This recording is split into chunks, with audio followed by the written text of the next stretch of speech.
2010లోనే విడాకులు మంజూరయ్యి విడాకులు ఇచ్చినటువంటి కల్పన, ఒక కూతురు కూడా ఉన్నటువంటి కల్పనకి ఈరోజు భర్త అనే పేరు ఎందుకు వస్తుంది? సింగర్ కల్పన రెండో పెళ్ళి ఎప్పుడు చేసుకున్నారు? రెండో భర్త అసలు ఏం చేస్తూ ఉంటారు? ప్రభాకర్ ప్రసాద్ అనేటువంటి వ్యక్తి బ్యాక్గ్రౌండ్ ఏంటి? ఇలాంటి విషయాలన్నీ వీడియోలో మనం క్లియర్గా మాట్లాడుకుందాం. అంటే దూరపు కొండలు నునుపు అని తెలుగులో ఒక సామెత ఉంటుంది, మీరు వినే ఉంటారు. ఎదుటి వాళ్ళని చూసి వాళ్ళ జీవితం ఎంత బాగుందో అని వాళ్ళలో ఒక్కరోజైనా బతికి చాలని మనం అనుకుంటూ ఉంటాం. అలాంటి సెలబ్రిటీ స్టేటస్ మనకెప్పుడు వస్తుందో అని చాలాసార్లు ఎదుటి వాళ్ళని చూసి అందరూ అనుకునేటువంటి మాటలు ఇవి.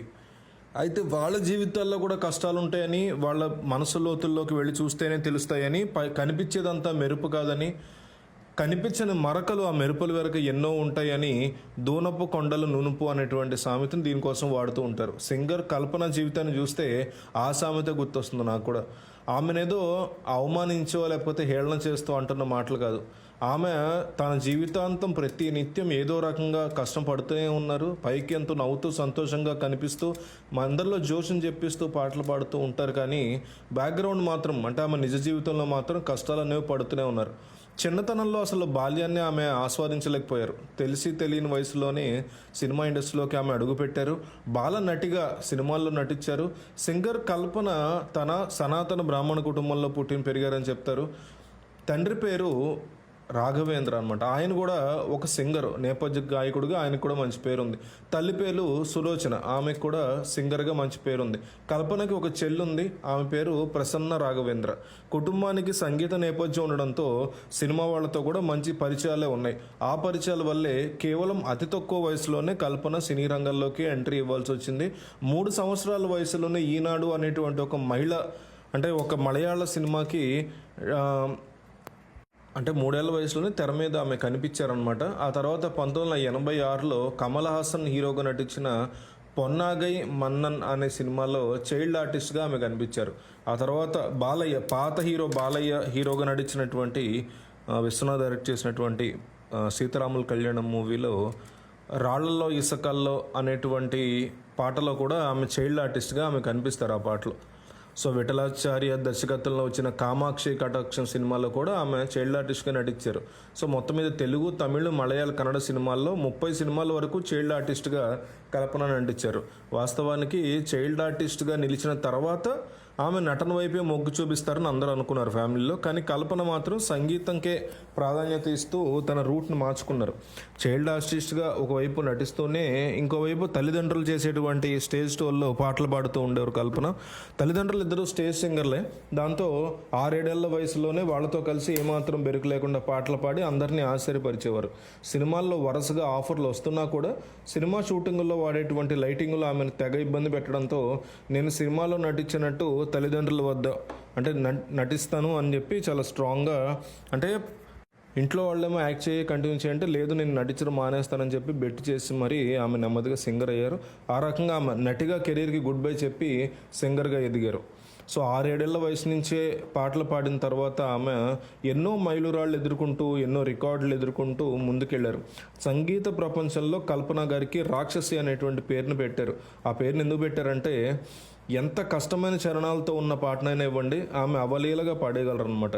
ఎలాంటి కష్టమైన పాటనైనా సరే అలవోకగా పాడేటువంటి సత్తా ఉన్నామా. ఎస్పెషల్లీ బ్రెత్లెస్ సాంగ్ని చాలా ఈజీగా స్టేజ్ మీద పడతారు. అందుకే ఒకసారి ఎస్పి బాలసుబ్రహ్మణ్యం ఆమెకి ఆ పేరు ఇచ్చారనమాట.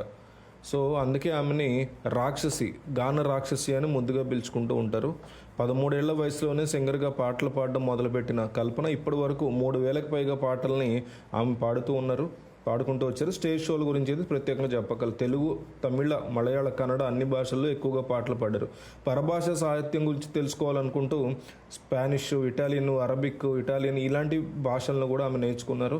MF Viswanathan garu, Ilaiyaraaja, A R Rahman, K V Mahadevan, S P Balasubrahmanyam, K H Suchitra, వీళ్ళందరితో కూడా ప్రముఖులందరితో కలిసి ఆమె పనిచేశారు. పాటల్ని పాడారు. టీవీ షోల ద్వారా, సినిమాల పాటల ద్వారా ఇప్పటికీ కూడా తెలుగు సినిమా ప్రియులకి ఎప్పుడూ టచ్లోనే ఉంటారు ఈమె. అయితే ఆమె వ్యక్తిగత జీవితం మాత్రం ఎప్పుడు సాఫీగా లేదని చెప్పుకోవాలి. 1980వ సంవత్సరం మే 8వ తారీఖున ఆమె జన్మించారు. 25 ఏళ్ల వయసులోనే ఆమెకి పెళ్ళయింది. అయితే పెళ్ళయి ఒక పాప కూడా పుట్టినటువంటి 3-4 సంవత్సరాలకే ఆమె వైవాహిక జీవితంలో కలతలు మొదలయ్యాయి. 2010 సంవత్సరంలో భర్తకి కల్పన గారు విడాకులు ఇచ్చారు. పరస్పర అంగీకారంతోనే ఆ విడాకులు మంజూరు అయ్యాయనేది వాస్తవం. ప్రతిరోజు భర్త వల్ల నరకం అనుభవించే కంటే జైల్లో అంటే ఉండడం, విడిపోవడమే బెటర్ అనేటువంటి ఫీలింగ్లో మొదట అనుకున్న తర్వాత ఆమెలోని ఆత్మస్థైర్యం సన్నగిల్లుతూ వచ్చింది. పాటలు పాడడానికి అప్పట్లో ఛాన్స్ కూడా పెద్దగా రాలేదు. సో కూతురి భవిష్యత్తు గురించి బెంగ పెట్టుకున్నారు ఆవిడ. ఆత్మహత్య శరణ్యం అనుకుని ఆమె ఆ దిశగా కూడా ప్రయత్నాలు చేశారు. ఆ టైంలోనే సింగర్ చిత్ర ఆమె లైఫ్ని ఒక మలుపు తిప్పారని చెప్పుకోవాలి. నువ్వు ఆత్మహత్య చేసుకోవడానికే పుట్టావా, నువ్వు జీవితంలో పోరాడాలని ఉంటే కనుక ప్రయత్నిస్తూనే ఉండు జీవితాంతం. ఏమాత్రం కూడా నువ్వు ఆ అవకాశాలు అనేవి వెతుక్కుంటూ రావు, మనమే అవకాశాలు వెతుక్కుంటూ వెళ్ళాలి అని చెప్పి మా టీవీలో స్టార్ సింగర్స్ పోటీ జరుగుతోంది, నీ ప్రయత్నం నువ్వు చెయ్యి అన్నారు. నీ కూతురు కోసమైనా నువ్వు బతకాలి అంటూ చిత్రమ్మ హితబోధ చేయడంతో ఈరోజు కల్పన ఇంకా బతికున్నారన్నది వాస్తవం. అప్పటికి ఆమెకు అసలు మలయాళమే రాదు, అయినా కానీ ఆ పోటీల్లో పాల్గొన్నారు. కసితో ఆ పోటీల్లో పాల్గొన్నారు. ఆ పోటీల్లో గెలిస్తే ₹1 కోటి విలువైనటువంటి విల్లాన్ని ఇస్తామన్నారు. ఆ విల్లాన్ని దక్కించుకుంటే తన జీవితమే మారిపోతుందన్న కసితో ఆమె పాడడం వల్లే ఆ పోటీల్లో ఆమె అద్భుతంగా గెలిచారు, విజేతగా నిలిచారు. ఇక అక్కడి నుంచి కల్పన కెరీర్ మళ్ళీ ఊపందుకుందనమాట. సో 2021 సంవత్సరంలో కల్పన పేరు మళ్ళీ వార్తల్లోకి ఎక్కింది. సింగర్గా బిజీ అయిపోయారు ఆమె. అటు ఇటు తిరుగుతూనే ఉండాలి, ఇంటి పట్టున ఉండే టైం కూడా ఆమెకు ఉండదు. అందుకే తన 15 ఏళ్ల కూతుర్ని ఆమె సోదరింట్లో వచ్చింది, చెల్లింట్లో. సో కొద్ది రోజుల తర్వాత ఆ కూతురు తనతో చెప్పిన విషయం విని నివ్వెరపోయిన కల్పన గారు తన చెల్లి భర్త మీదే కేసు పెట్టారు. ఆ కేసు విషయంలో న్యాయ పోరాటం కూడా చాలా స్ట్రాంగ్గా చేశారు. ఆ తర్వాత ఆ కేసు ఏమైందనేది ఇప్పటికీ ఎవరికీ తెలియదు. ఆ వార్తలు కూడా బయటకు అయితే రాలేదు. తాజాగా ఆమె మరోసారి ఆ యత్నం చేయడం అనేది ఆమె గురించి మళ్ళీ ఎన్నో రకాల వార్తలు షికారు చేస్తున్నాయి. అయితే కల్పన 2010లోనే భర్తకు విడాకులు ఇచ్చారన్న సంగతి అందరికీ తెలుసు. కానీ ఆమె మరో పెళ్లి చేసుకున్నారన్న విషయం మాత్రం ఎవరికీ తెలియదు. సినీ ఇండస్ట్రీలోని వారికి కూడా ఈ విషయం చాలామందికి తెలియదు. ఆమె వాస్తవానికి బ్రాహ్మణ కుటుంబంలో పుట్టిన ఆమె క్రైస్తవ మతంలోకి మారిపోయారు. మొదటి భర్తకి విడాకులు ఇచ్చిన తర్వాత కష్టకాలంలో ఉన్న సమయంలో ఆమె మతం మారి ఉండవచ్చని తెలుస్తుంది. ఆ తర్వాత కొన్నాళ్ళకి కేరళ రాష్ట్రానికి చెందిన ప్రభాకర్ ప్రసాద్ అనేటువంటి వ్యక్తిని ఆమె రెండో పెళ్లి చేసుకున్నారు. ఆయన ఒక పాస్టర్, ఎక్కువగా చెన్నైలో అలాగే కేరళలో ఆయన ఉంటూ ఉంటారు. రెండో భర్త ద్వారా కల్పన గారికి మరో 2 ఆడపిల్లలు పుట్టారు. అంటే కల్పన గారికి మొత్తం 3 ఆడపిల్లలు అనమాట. ఈ విషయాన్ని కల్పన గారే స్వయంగా ఒక ఇంటర్వ్యూలో చెప్పుకొచ్చారు. నాకు 3 అమ్మాయిలు, ఒక అమ్మాయి భరతనాట్యం చేస్తుంది, పెద్ద అమ్మాయి పాడుతుంది. చదువును బలవంతంగా రుద్దొచ్చు కానీ కళను మాత్రం బలవంతంగా చేయించలేము. నాలాగా వాళ్ళకు కూడా సంగీతం రావాలని నేను కోరుకోను, వాళ్ళంతటి వాళ్ళే నేర్చుకోవాలని ఒక ఇంటర్వ్యూలో ఆమె చెప్పడం జరిగింది. అసలు ఆమె మొదటి భర్త పేరు ఏమిటో కూడా ఎవరికీ తెలియదు. ఆయనతో ఎందుకు విడాకులయ్యాయనే విషయాన్ని కూడా ఆమె ఎప్పుడూ ఎక్కడ రివీల్ చేయలేదు.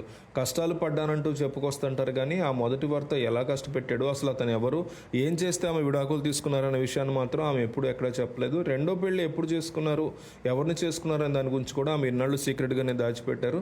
రెండో భర్తకు సంబంధించినటువంటి ఒక్క ఫోటో కూడా ఆమె ఇప్పుడు వరకు బయట ఎక్కడ పెట్టలేదు. కనీసం ఆమె సోషల్ మీడియా హ్యాండిల్స్లో కానీ ఎక్కడ రెండో భర్త ఫోటోని ఎప్పుడు ఆమె పోస్ట్ చేయలేదు. ఈ విషయాన్ని ఆమె ఎందుకు దాచారనే దాని గురించి ఆమెకే తెలియాలి. రెండో భర్త యొక్క వ్యక్తిగత గోప్యతకి భంగం కలగకుండా ఆమె పని చేసి ఉండొచ్చు అనుకోవచ్చు. ఆమె ఇలా ఒక దారుణ నిర్ణయం తీసుకోవడంతో సినీ ఇండస్ట్రీ మొత్తం ఒక్కసారిగా ఉలిక్కిపడింది.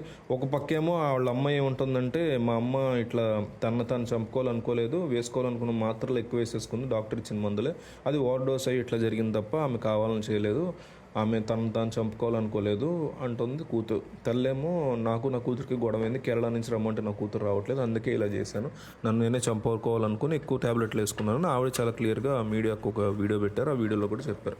సో ఏది నిజం ఏది అబద్ధం అని తెలియని టైంలో ఇది కథ ఇప్పుడు వరకు ఉన్న సమాచారం ప్రకారం.